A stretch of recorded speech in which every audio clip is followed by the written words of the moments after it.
Hi guys! Welcome back to my channel. Alam nyo ba? So guys, meron naman tayong video na i-react ngayong araw na ito. At ito ay galing kay Update PH.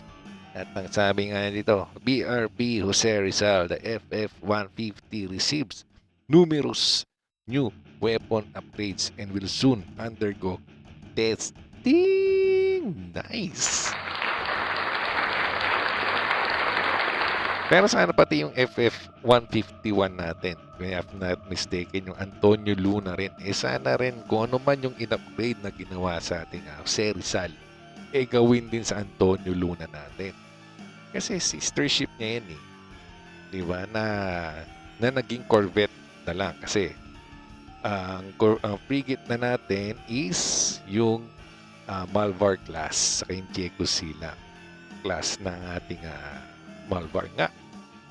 Diba? Kaya sila na yung frigate at ito yung Corvette. Malay mo maging Corvette na ulit ng ating maging frigate na ulit ng ating Jose Rizal dahil nga meron palang mga numerous new weapon upgrades.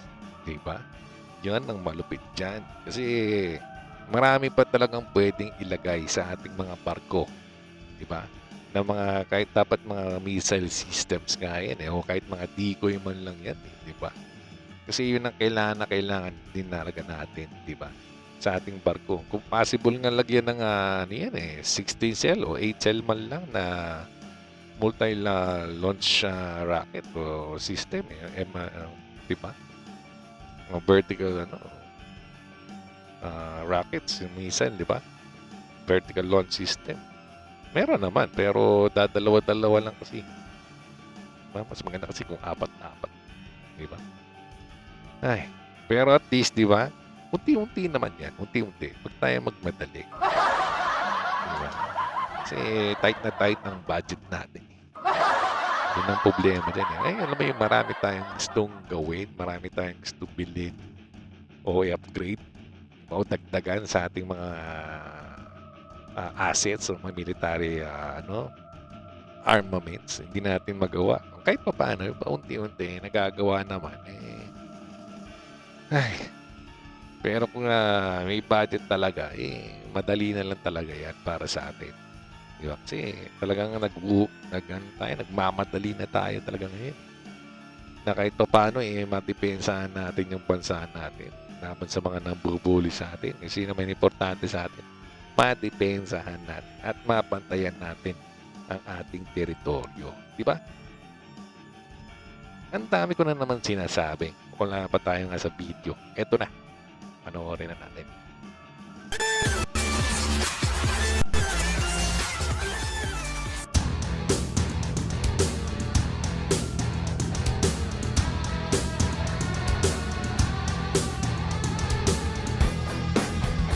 The Philippine Navy's first modern frigate, BRP Jose Rizal, FF-150, continues to demonstrate its growing capabilities as it nears the completion of its weapon system trials.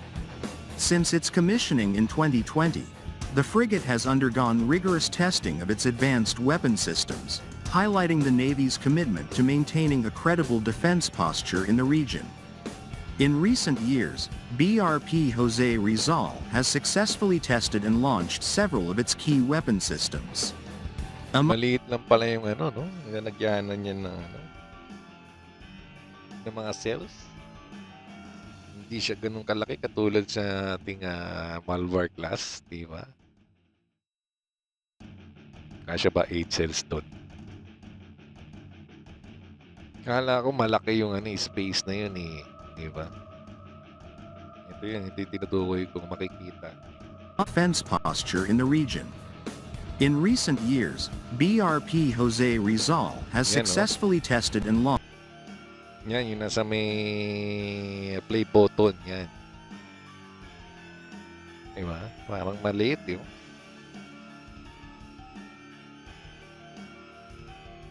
Saka parang daanan din kasi ng tao yan. Hindi siya parang pang MLR, hindi siya pang 8 cells vertical launcher. O 16 cells, Hindi kaya. Parang malabo at lagyan din yan, no? Akala ko kasi talaga malaki. Hindi pala. Yung talaga. Hindi naman pwede pare-parehas ang barko. May frigate nga sa corvette eh. Ganun talaga. Several of its key weapon systems. Among these tests, the frigate notably fired its Otto Melara 76mm super rapid gun and the Sea Star sea-skimming anti-ship missile, Sea Star. proving the accuracy and reliability of its surface warfare capabilities. Additionally, the MBDA's Smash Remote-Controlled Weapon Station, RCWS, and the ship's Integrated Sensors and Combat Management System, CMS, were also evaluated during prior exercises, showcasing the ship's advanced networked warfare capabilities. One significant milestone yet to be achieved is the live fire testing of the Simbad RC launcher, Simbad. equipped with Mistral 3 short-range Yeah, Sea Star surface-to-air. Boss, I'm going to... Pause muna natin mga idolo. Yan. Nagbabalik na tayo. Equipped with Mistral 3 short-range surface-to-air missiles. Reports indicate that this test will involve the engagement of a live aerial target, such as a drone, to evaluate the system's ability to detect, track, and neutralize airborne threats.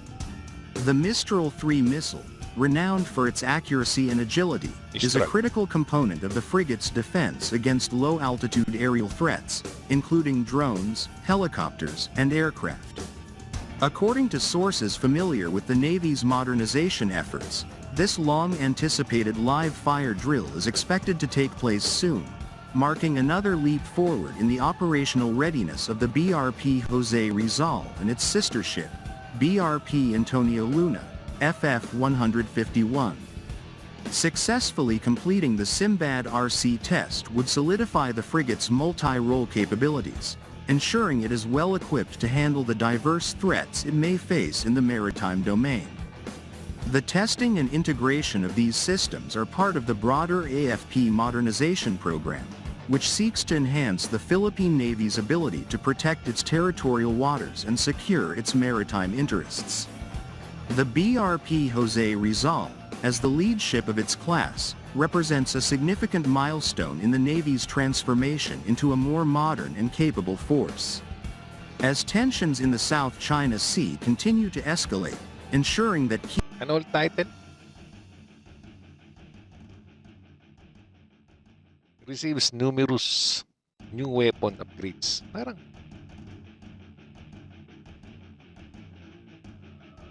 hindi naman upgrade. Kasi yung mga sinabi naman yan, nakalagay na doon, nadagdag na lang siguro doon yung ano nga, yung Sea Star sa dulo eh. Diba? So parang ito mga live testing na mga kagamitan natin. Talagang syempre kasi kailangan talaga natin yung live testing. Eh, paano mo malalaman kung paano gamitin yan? Paano ka malalaman kung makakahit ka ng target? Diba? Kailangan mo talaga ng exercises na katulad nito, testing sa mga kagamitan o armaments ng barko. Diba? Kahit nasabihin mo nga mga high-tech na yan, eh syempre dapat i-ano mo pa rin, i-practice mo pa rin. Actually, madali na nga lang yan. Hindi katulad dati na manually pa, di ba? Pero ngayon, tututok mo lang. Practicein mo na lang yung paano pagganahin yung system. Okay na. Pero parang naguluhan ako sa description. Diba? Parang testing kasi. Pero tingnan natin, di pa tapos ang video, nagre-react na tayo eh. Key assets like the BRP Jose Rizal are fully operational is critical to the country's defense strategy. The upcoming missile test is not only a demonstration of the frigate's capability but also a strong signal of the Navy's commitment to safeguarding the nation's sovereignty. Moreover, these advancements reflect the increasing sophistication of the Philippine Navy's fleet, which is evolving from reliance on older, less capable platforms to a force capable of meeting modern threats. The integration of systems like the Simbad RC launcher not only improves individual ship performance but also enhances the overall effectiveness of the fleet, enabling coordinated responses to complex maritime scenarios. The BRP Jose Rizal's ongoing trials are a testament to the Philippine Navy's determination to achieve self-reliance and readiness in the face of emerging security challenges. Once the Simbad RC system is successfully tested, it will mark the completion of the frigate's weapon system evaluation, enabling it to fully deliver on its role as a multi-role combatant. As the Navy continues to pursue its modernization goals under the Horizon 2 phase of the AFP modernization program, the BRP Jose Rizal and its sister ship symbolize the growing capability of the Philippines to defend its maritime interests. The upcoming live fire test is not just a technical milestone, it is a declaration of the country's resolve to protect its sovereignty and secure a stable and peaceful maritime environment. The nation and its allies will undoubtedly be watching closely as BRP Jose Rizal takes this final step in proving its combat readiness. A proud moment that underscores the Philippine Navy's progress on the path to modernization and regional strength.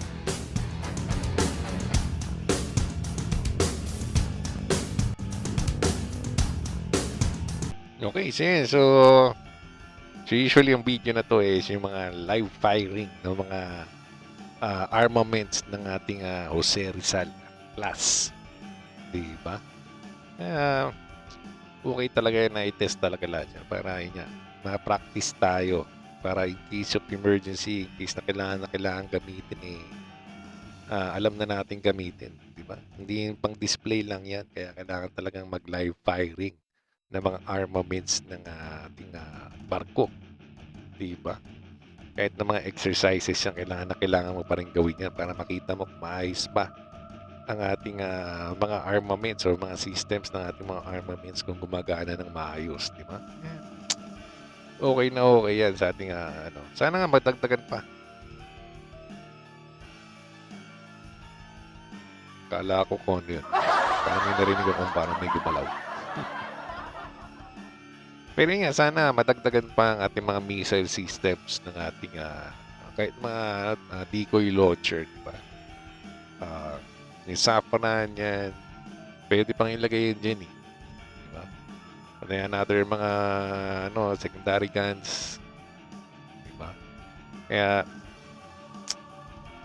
sana. Kaso nga lang, iwan ko lang kung kaya pa talaga ng ng 8 cells vertical launcher o Kaya Ate Masay, talagang Yun nga, sana matagdagan pa yung C-Star, tiga-4. Kung ngayon, tigda-2, sana mag-upgrade ng tiga-4. Yan, para lumakas-lakas ating Jose Rizal class na mga corvette na. Di ba?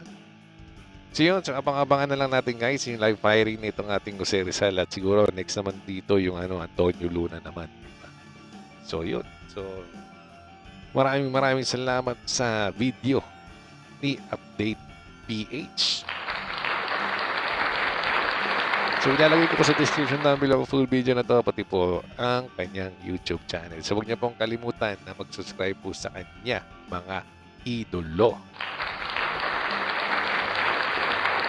At syempre, huwag niyo rin po kalimutan mag-subscribe din po sa akin. Hit niyo po yung notification bell at i-like po ang aking video. At huwag niyo rin po kalimutan na i-follow din po ako sa aking Facebook page na Alam Nyo Ba. So dito na po tayong tatapos. Maraming salamat po sa lahat. Ingat po tayo lagi. God bless us all. Bye-bye.